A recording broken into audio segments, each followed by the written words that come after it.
Alright, hello there my friends and fellow daymans. It's Paul Friedrick coming at you again from the wonderful metropolis of Houston, Texas, Space City, Syrup City, Screwed Up City, all those things, town I call home. I apologize for not having posted anything on Periscope or anywhere for a little while. This is because one of my other lines of work, one of the really good ones, has been very, very, very, very busy. And so that's kept me occupied even through 4th of July. I was this close to doing a 4th of July thing. There's lots to rant about when you talk about the 4th of July. My main problem with the 4th of July is that the original spirit of the holiday was about independence. It's Independence Day. We used to call it that. I think it's still technically the name. You just don't hear it that much anymore.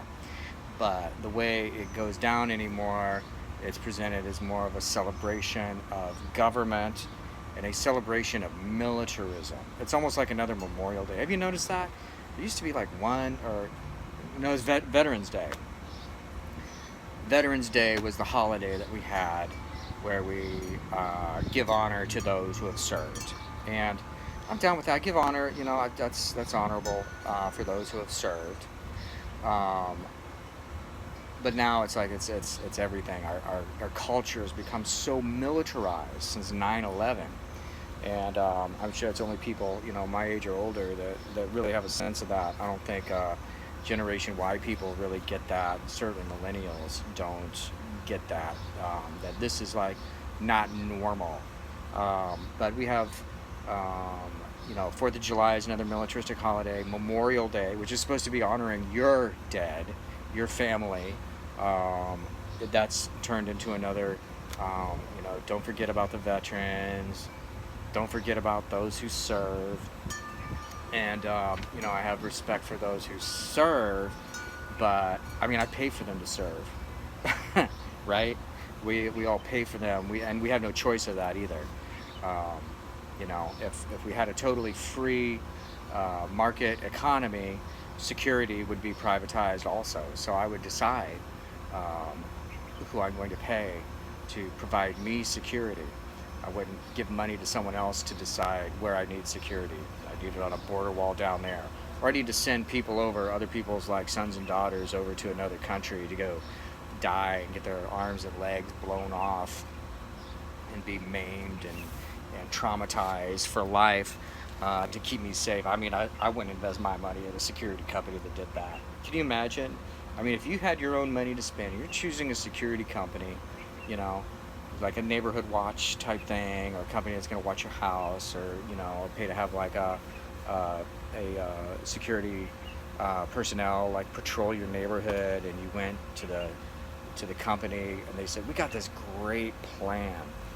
You give us 20% of your income, and what we'll do is we're going to send people on the other side of the world to keep you safe. Anyhow, I could go on and on about this, but that's not, that wasn't my intent of coming on here. And I missed 4th of July anyhow, so maybe next year I'll do a full rant about how I really feel about it all. Other than that, I love the 4th of July. I enjoy fireworks. I like the hamburgers and hot dogs. And I like to celebrate the spirit of independence. But I feel what I consider to be independence is increasingly out of step with the rest of the world. But what I wanted to talk about today, just a little bit, we're going to see how this goes, is UBI, which stands for Universal Basic Income. So this is kind of more on the economic side of the things that I talk about. However, it is also on the initiatory, black magical, left-hand path side of things, which I will get to in due time, and which I think will become apparent to everyone as we move through it. Why am I talking about UBI? Well, 2-3 months ago, actually longer than that. I think it's like maybe 5-6 months ago now. A friend of mine on Twitter, SMQ, who is a cool guy. I have lots of private conversations with him.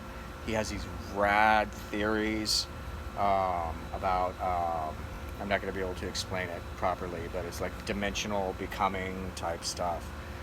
He's got some really, really intense ideas that I like, and we've talked about maybe, um, doing an interview, coming on each other's podcast. He does a podcast also. I think it's just YouTube, but you follow him on Twitter, SNQ. He's on there. And he asked me one day to check out a show that he did. He's like, I'd like to hear your thoughts on it. So I checked out the show. And he did an interview with this guy named Scott Staton about UBI. So Scott Staton, as I listened to the interview, I realized I'd seen him before or heard him before. And he's a big proponent of UBI. So first let me say right here that everything I'm going to say about UBI does not reflect on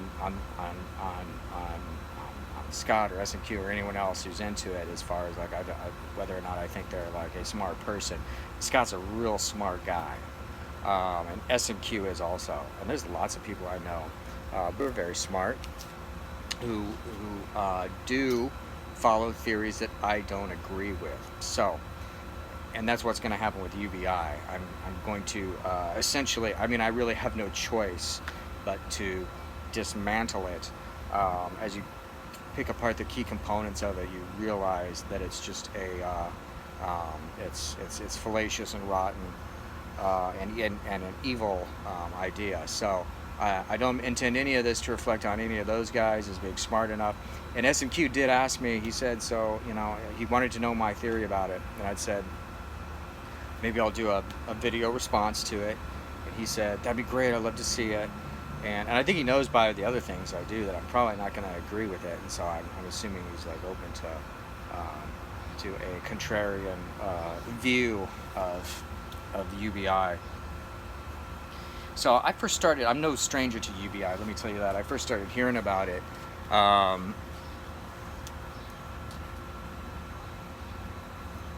would say like 4 or 5 years ago, maybe, when I first started hearing about UBI. And the interesting thing where I heard about it is I would heard about it through libertarian, explicitly libertarian sources.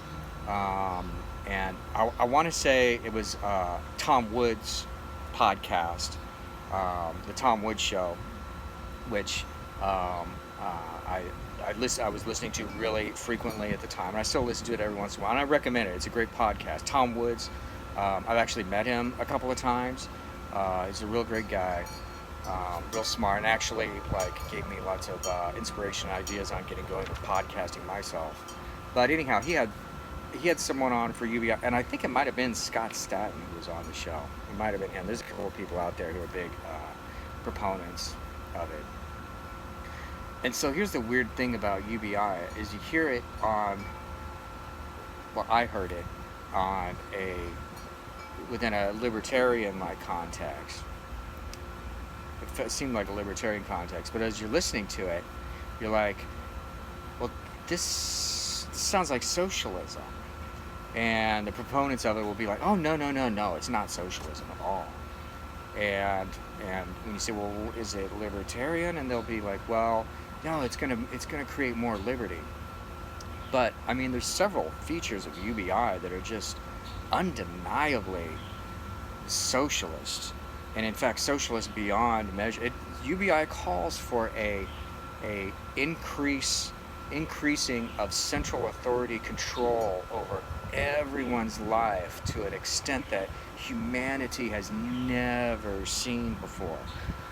So I don't know how people can call it. Well, I didn't understand then how people can call it libertarian or even associate it with libertarianism. So eventually I found out, and the reason is because Hayek, the Austrian economist who wrote the book Road to Serfdom, which is an excellent book that I recommend everyone read, Road to Serfdom, if you can. Hayek, at the end of his life, one of his last appearances or interviews or talks or something, when he was very old, it was just, minutes before he passed away, and I think this was in the 70s, and he said that that there should be that it would be a good idea if there was a universal basic income. And I'm not sure what the context was or what he meant. This is people talk about this. Why did Hayek say this? Because he was one of the biggest free market proponents. Why would he say that? And so we're not sure. I don't know. People say things when they're old. Maybe he meant it in this other context. And the other thing is, even if he said it, it doesn't invalidate his other things. You should never take any body of work as fundamentally. Like, just because, someone that you think is awesome wrote one book, you don't have to take every fucking thing that they say in the book as gospel, right? You don't need to be a fundamentalist. We all understand that, like, Christian fundamentalism, it's really easy to understand how Christian fundamentalism is silly and fallacious and a wrong way of, like, approaching things. You have to take the spirit of these texts. You have to take the spirit of it, and they give you direction, and in the end you always, like, find the truth in your own heart. That's where real truth is. That's where what Zarathustra called Asha, what Lao Tzu called Tao.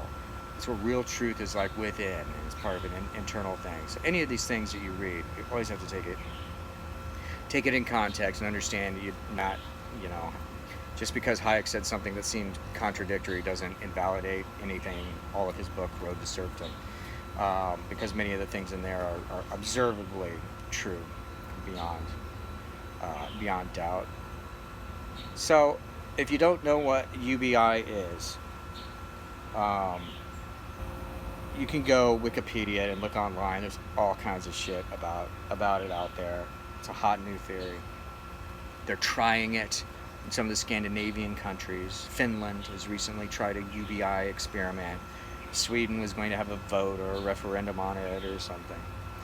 But what it stands for, and I'm just going to give you the highlights of it. It stands for Universal Basic Income.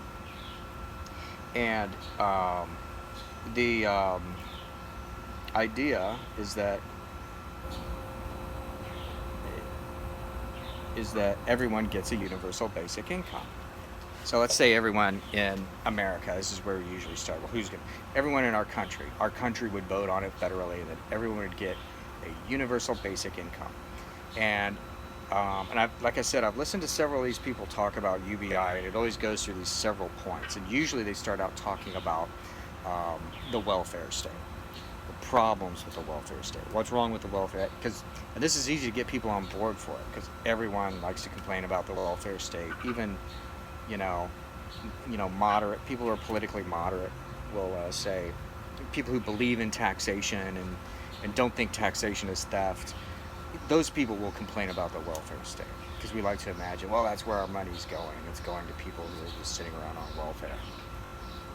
So they start with a criticism of welfare, and they say the problem with welfare, the reason everyone gets mad about it, is because it's not fair. Because welfare, like, say in America, it's really only available for women, single mothers with children. They can get on regular welfare. We don't really have welfare for men. A man can get on unemployment compensation if you lose your job. So you can get unemployment compensation, a form of welfare for 6 months or so, depending, and that's usually a state thing. I'm not going to get wrapped up in state, local, all of that stuff, because it all, like, blends together. They all feed each other. It's all part of the same evil, crooked machine. So UBI starts out with this idea that welfare is unfair, it's unequitable. So here's a solution for that. Instead of just a few people getting it, and in order to qualify for it, it takes all this paperwork, and you have to have, like, social workers and stuff. You have to apply for it and all this. So there's all these people. It hires all these excessive people to work for the welfare state to make sure the right people get it and to check up on them and all that. So you know what? We'll get rid of all of that stuff, and what we're going to do, everyone gets a paycheck. every adult, say everyone who's like 18 years or older, you get a basically a welfare check, a monthly check. So this is the first part where it becomes problematic, because you say, well, how much is it? What's the right amount of money that everyone should get, right? So, I mean, what is that? I mean, there's going to be a billion different answers to that. And then there's going to be people like, say if you said, well, $2,000 a month, that's going to be your basic income. Some people will say like, well, I live in San Francisco, $2,000, that won't even pay rent, that won't even buy me, that'll buy me food for like a week. And then there's going to be disagreements about that. And then you also have the problem of inflation, the fact that central banking and fiat currency, the system that we live under currently, creates a boom and bust cycle, which creates constant inflation. So astronomical inflation. So that's the first problem you run into with UBI. So you say, okay, well, let's just say, for the sake of argument, we'll work all that out, $5,000. Or they say that they're going to save money. They'll save money to give to people because they can get rid of they'll be able to trim the fat on the state, on the welfare state, to get rid of all the people that work for the welfare state. So now, if you have any experience at all in life and paid attention to government, that never happens. There's no way they're going to trim the fat. There's no way they're going to put all the welfare workers and social workers who are being cranked out of the liberal arts university like a factory line. There's no way they're going to really trim down the welfare state. That is so unlikely. So that's the first thing that you start to, or that's the second thing you start to have a problem with. Another thing that they fall on then with UBI, and this is part of the scare tactic of it. That's part of the pretty dream of it. And they focus on if everyone made the same amount of money, people would still be inspired to work, right? But we wouldn't be chained to employers, right? You wouldn't be so critical that you make that money, that people could diversify and do different things. So you see, this really appeals to people who are who want to be professional musicians, who want to be professional podcasters, things like that don't automatically make a lot of money, right? Artists and all of that. It really appeals to them. It's like, all right, I'll get $5,000 a month. I don't have to work, but I can work on my, individual, my fantasy career. And hopefully, if I make a little bit of money with that, then that'll still be good because I got this other income here. So that's really appealing to a lot of artist types. So then that's sort of the good part of it. And there's another problem there. I guess this is problem number 3. I should have wrote all these problems down before I started doing this. The other problem is that they assume that people will still work. And you have to stop and say, why do you assume that? I mean, this is it just immediately gets into it. This is one of the classic problems of socialism. And it's called, who's going to clean the bathroom? Or who's going to clean the street? And even the Soviets acknowledge this as a problem with their system. And there they call it, who will go to Siberia? And the problem is this: if everyone's getting a certain amount of money, well, who's going to do the shitty jobs that no one wants to do? So the solution to this in the Soviet Union was forced labor camps, right? So that's how they handle it in North Korea too. Currently still, and they handled it in the Soviet Union right up to the fall of it. Highly recommend a book called The Gulag Archipelago, which traces by Solzhenitsyn, which traces the Gulag system. But basically, the KGB in Soviet Union, you could get basically arrested for they could arrest you for anything, and there's no habeas corpus, there's no trial by jury or anything. They just take you, you're under arrest, 10 years, and you go to the Gulag, which is you go to labor camps, enforced labor camps in Siberia. And so that's how they handled the problem of who will go to Siberia. We're going to force you. Um, no one's been able to figure that problem out in America yet. How do we get past that? We're increasingly struggling with it though. So, and we don't have UBI, but what we have that is struggling with this problem is the gradually increasing of minimum wage. So, I mean, you remember when, you might not, depending on how old you are, you might remember that when you went to buy gasoline, there's a guy came out and he would pump the gas for you.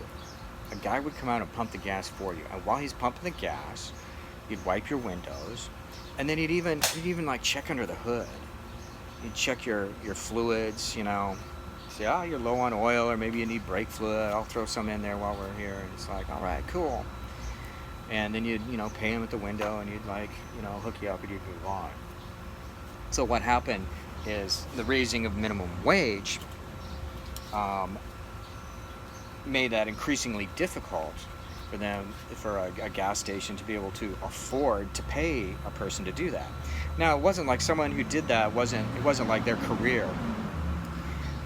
This is someone who's like young, maybe they're in high school, maybe they're just out of school, maybe they're learning to be a mechanic and they're apprenticing there. In a few years, they'll be the mechanic in the shop.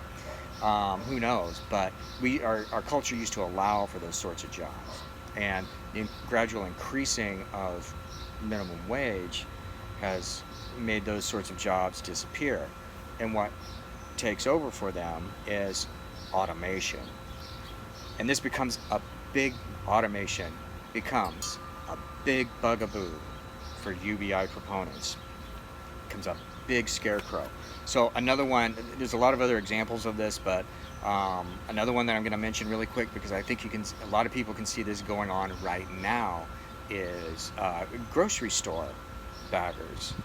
Like if you live in an area where you go to a grocery store and you buy a big, basket of groceries, you go to like, I don't know, whatever you have in your area, Kroger, H-E-B, Hy-Vee.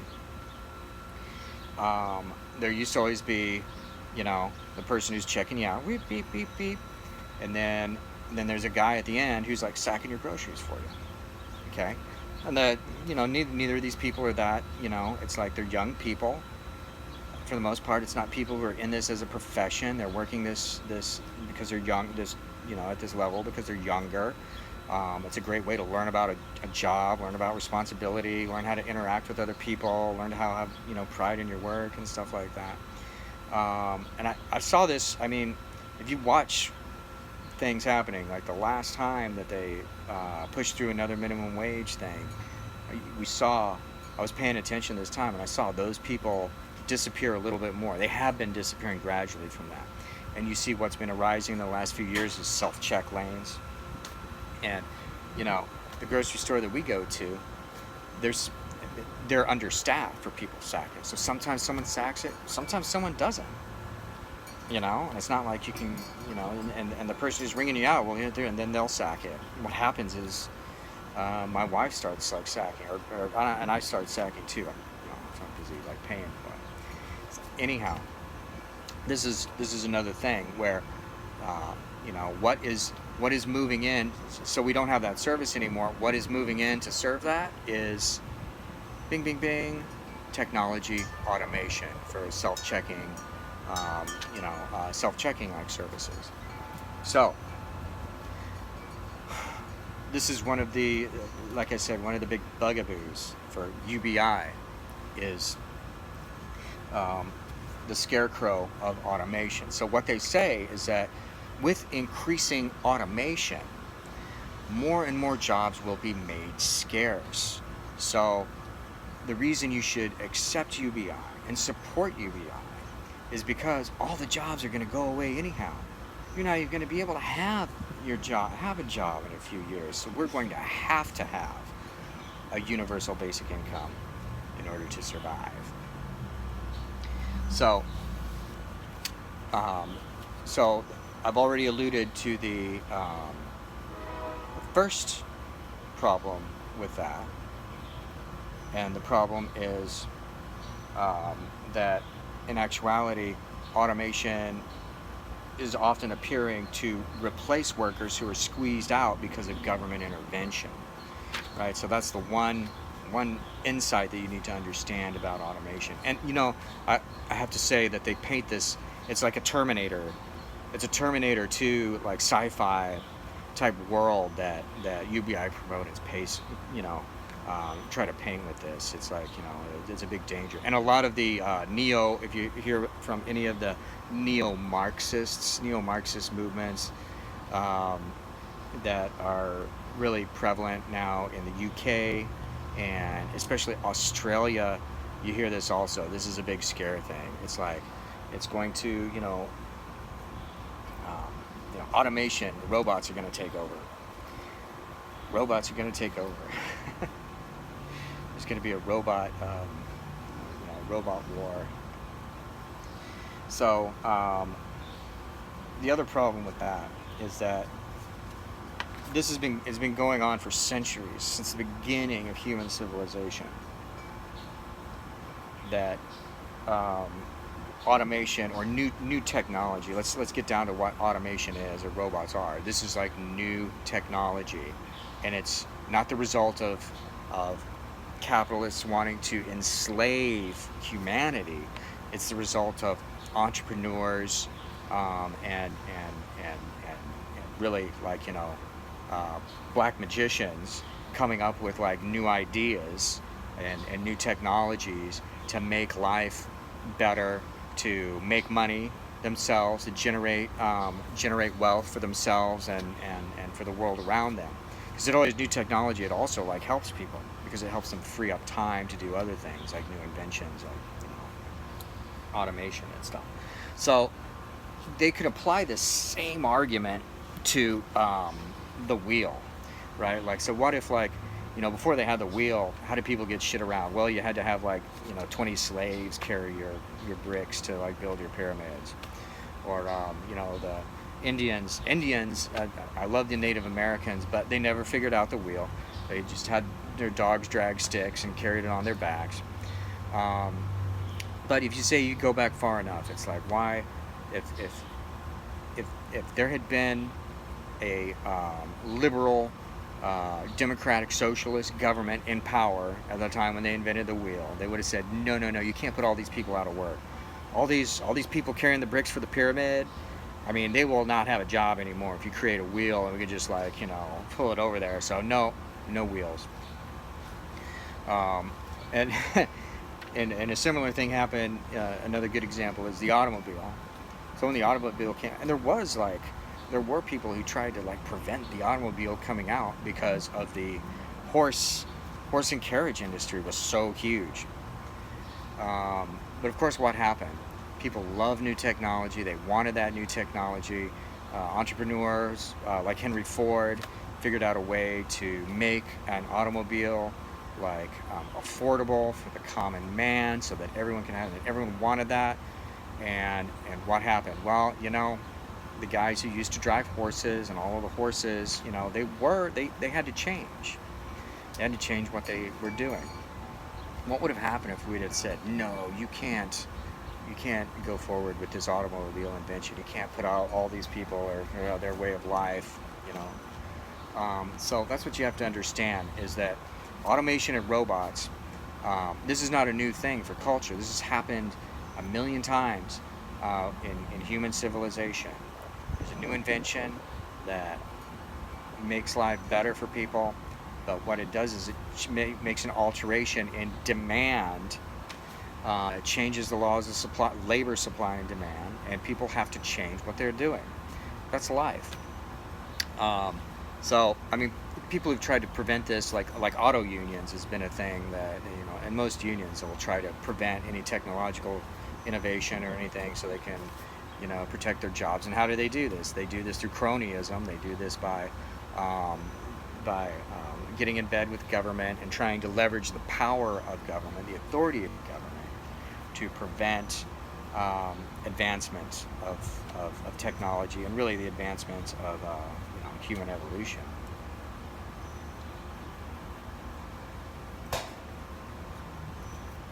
So